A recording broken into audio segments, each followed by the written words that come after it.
한국이 독자적으로 핵무장을 해야 한다는 주장은 그리 새로운 게 아니다.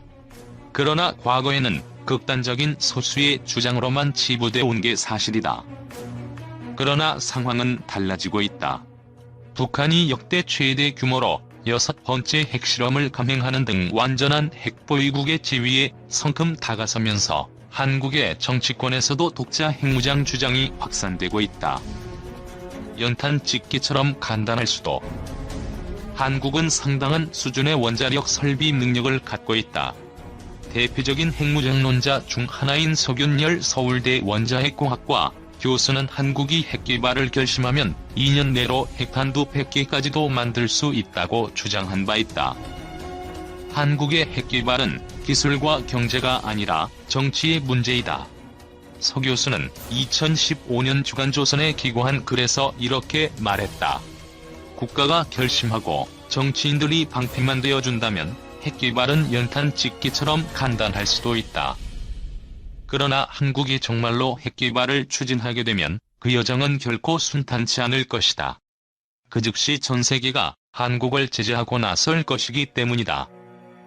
북한의 핵실험 이후 평양에서 열린 기념공연. NPT 제재가 확립된 1970년대 이후 공개적으로 핵무장을 선언했던 대부분의 나라들이 상당한 경제적인 고통을 겪었다. 황일도 국립외교원 교수는 BBC 코리아에 이렇게 말했다. 한국이 제재로 겪을 고통은 북한이 겪는 것보다 오히려 더 클 수도 있다. 수출 지향형인 한국 경제는 대외 경제에 대한 의존도가 높기 때문이다. 특히 중국의 제재는 매우 강력할 것이다. 한국의 핵무장은 중국에도 위협이 될 수 있다. 황 교수는 중국이 이를 빌미로 한국에 강도 높은 제재를 가할 가능성이 높으며 한국 경제가 사드 배치 문제 당시와는 비교도 할 수 없는 타격을 입을 것이라고 말했다. 경제 제재는 물론이고 전력과 의료까지 큰 타격. 제재는 전혀 생각지도 못했던 분야에서도 심대한 타격을 입힐 수 있다. 한국의 전력망과 의료 분야다. 한국은 전체 발전량의 3분의 1 이상을 원자력 발전에 의존한다. 산업통상자원부의 자료에 따르면 2016년 기준 원자력의 발전 비중은 37.5%에 달하며 2024년에는 절반에 육박하는 48.5%까지 상승할 전망이다.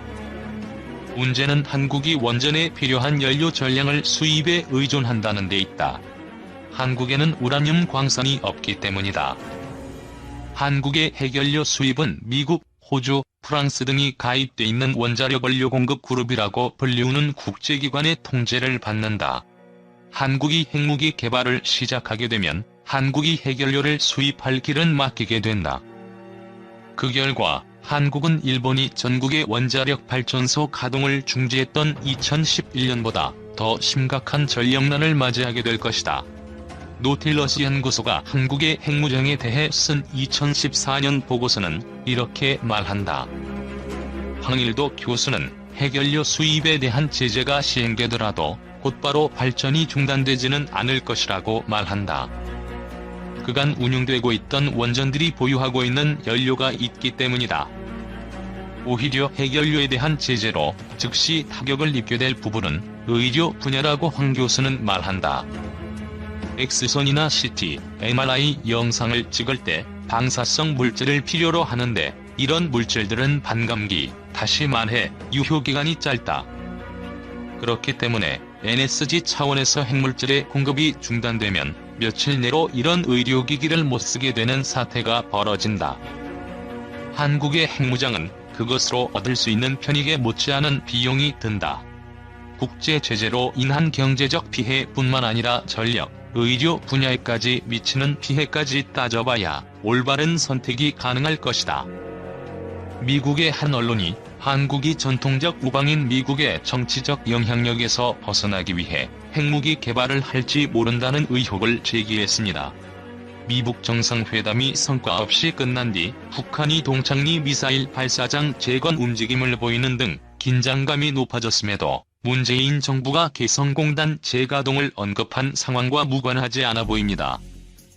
미 외교 안보 전문지 내셔널 인터레스트는 지난 9일 한국 잠수함이 핵으로 가려고 하나라는 제목으로 한국의 잠수함 전력과 탄도, 순항 미사일 전력을 분석한 기사를 내놨습니다. 이 매체는 한국이 핵 추진 잠수함을 건조 또는 구매할 것으로 전망했을 뿐만 아니라 잠수함 발사 탄도미사일 플랫폼에 활용하기 위해 핵 확산 금지 조약을 어기고 핵탄도 미사일도 개발할지 모른다는 의혹을 제기했습니다. 내셔널 인터레스트는 한국의 차세대 잠수함 건조 계획을 소개하며 이 계획은 한국이 전통적 우방인 미국의 영향권에서 독립할 수 있는 기초 작업을 하는 것이라고 평가했습니다. 이 매체는 지난해 9월 경남 거제 대우조선해양 오포조선소에서 진수식을 가진 국산 3,000톤급 잠수함인 도산한 창호함에 장착된 수직발사관에 특히 주목했습니다. 지난해 진수한 안창호함에는 1,100파운드 탄두를 탑재한 지대공 순항 미사일을 발사할 수 있는 VLS-6기만 장착됐습니다. 그러나 이 매체는 우리 군 관계자가 2016년 향후 KSS-3 잠수함이 대기권 밖을 통과하는 SLBM을 발사할 수 있을 것이라고 밝혔다는 사실을 보탰습니다. 미국 토마호크 같은 순항 미사일은 보통 탄두가 작은 전술 무기지만 탄도미사일은 탄두 중량이 큰 장거리 전략무기로 분류됩니다. 이 같은 정황에 대해 한국 정부가 SLBMS를 목표로 하는 이유는 불분명하다고 내셔널 인터레스트는 평가했습니다. 재래식 탄두만으로는 SLBM을 운용할 가치가 없다는 분석입니다. 대기권을 벗어나는 탄도미사일은 요격당할 확률이 낮고 북한의 지하시설을 공격하기 좋다는 장점이 있지만 너무 비싸고 부정확하다고 덧붙였습니다. 이 매체는 결국 핵탄도 미사일로 무장한 잠수함은 핵억지력의 골든 스탠다드라며 한국이 조용히 자신의 수중 핵무기를 배치할 수 있다고 주장했습니다.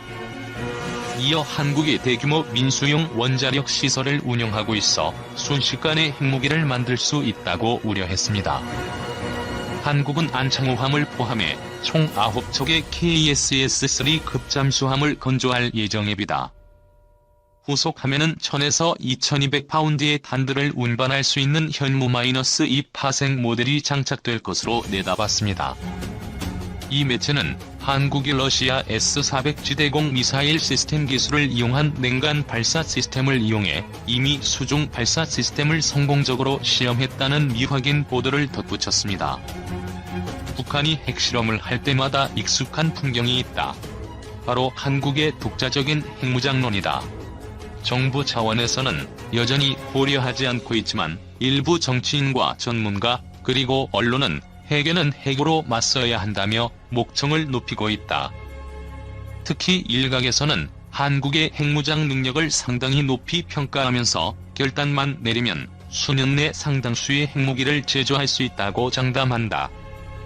그러나 한국이 갈수록 촘촘해지고 있는 국제 핵비 확산 체제를 뚫고 핵문턱에 넘어서려다간 쪽박찰 가능성이 높다.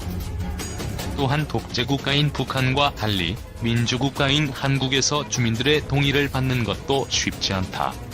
쉽게 말해 한국의 핵무장은 정치외교적으로 불가능하다는 것이다.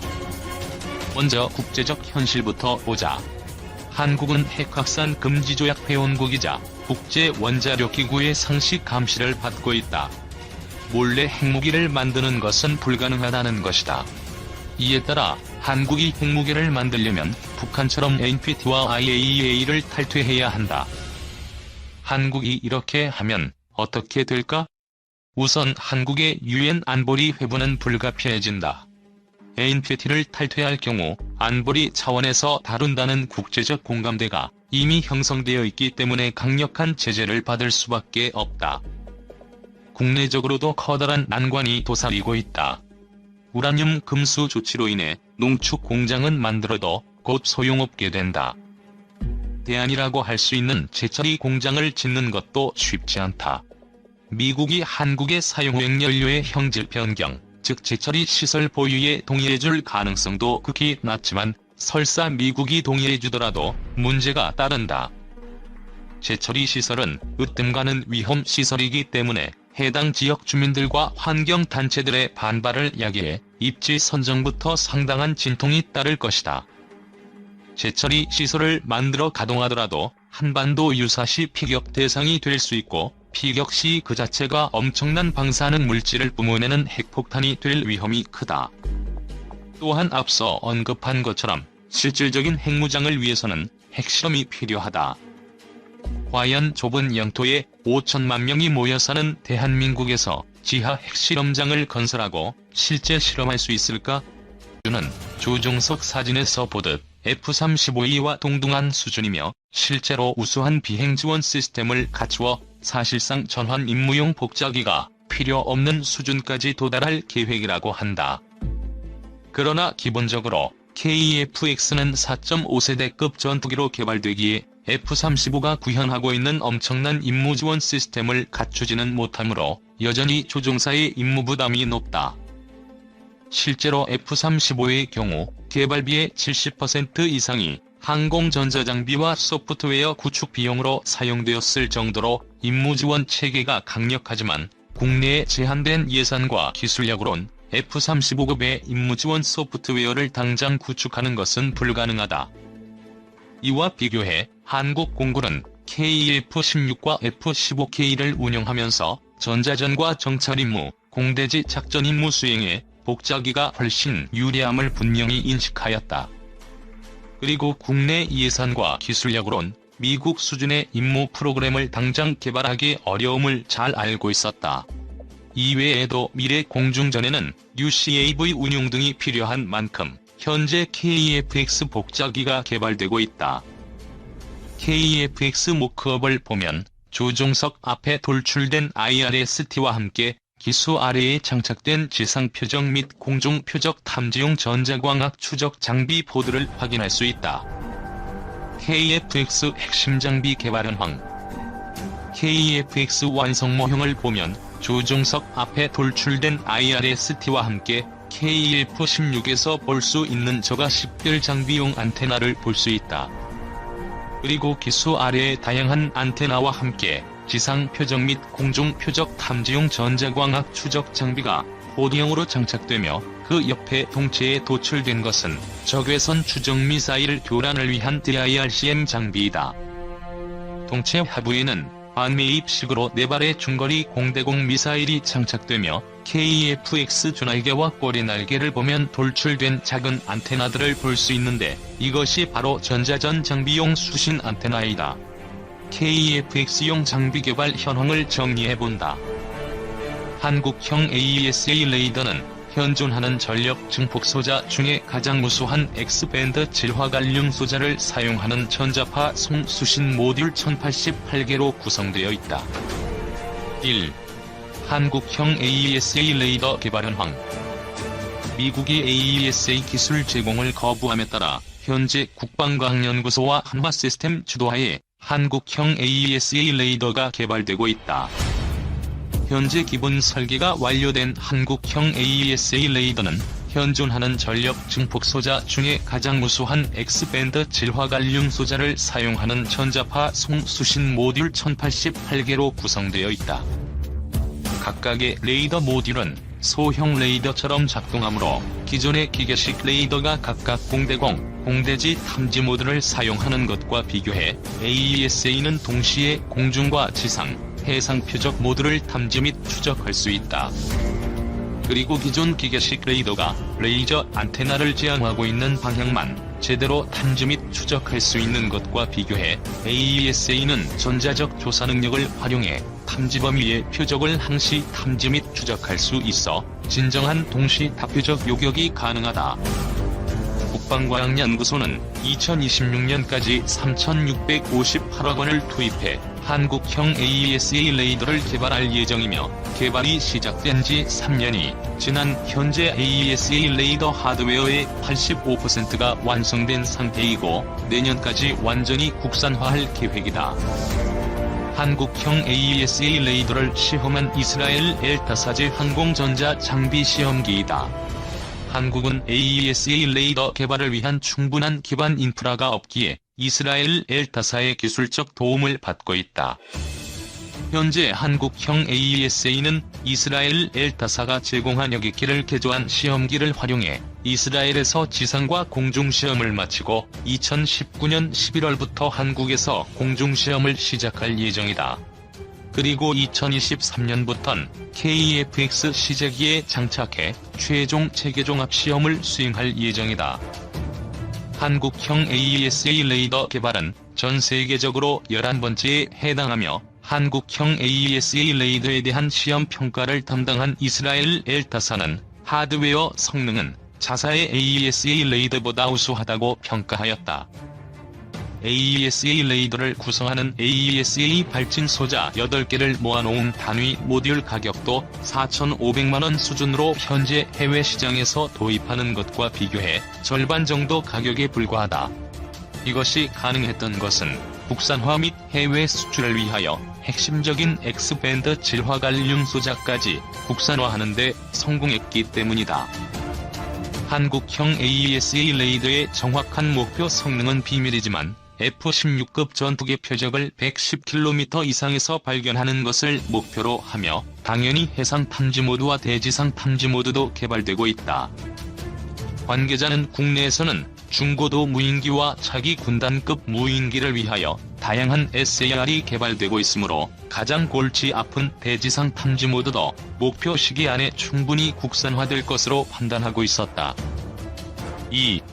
한국형 IRST 개발 현황. 최신 전투기는 자신을 노출시키는 레이더의 사용 없이 특히나 레이더로 잡아내기 어려운 스텔스 전투기 탐지를 위해 IRST를 장착하고 있다. 한국 공군도 F-15K 전투기에 장착된 타이거 아이 타겟팅 포드에 IRST가 장착됨에 따라 IRST를 이미 운영하고 있다. 그리고 한국 공군이 IRST 장착을 요구함에 따라 현재 한화 시스템이 한국형 IRST 개발을 진행하고 있다. 그런데 국내에서는 IRST 개발 기반이 전무했기에 레오나르도 그룹 산하의 셀렉스 VS사와 협력해 한국형 모델을 개발하고 있다. 구체적으로 그리핀 엔지에 장착된 스카이워드지의 IRST 적외선 탐색기 하드웨어를 그대로 도입해 활용하고 있으며 확보된 영상 신호를 처리하는 신호 처리와 소프트웨어는 국가연과 한화 시스템이 독자적으로 개발하고 있다. 그리펜에 장착된 스카이워드지 IRST 성능을 보면 200개 이상의 표적을 탐지 및 추적할 수 있으며 각각 표적에 따라 집중 탐지 모드 8x6.4도, 일반 탐지 모드 16x12.8도, 광역 탐지 모드 30x24도의 각도로 스캔을 수행한다. 사용하는 적외선 대역은 중적외선과 원적외선 모드를 사용하며 탐지 범위가 160x60도에 달해 정면과 측면에 있는 표적 대부분을 탐지 및 추적할 수 있다. 초창기 IRST는 주로 공대공 표적 탐지용이었지만 현재 스카이워드지 IRST는 공대공 표적은 물론 지상과 해상 표적도 탐지할 수 있다. 그래서 지상용 타겟팅 포드가 없어도 기본적인 지상 표적 탐지 및 정찰 임무 수행이 가능하다.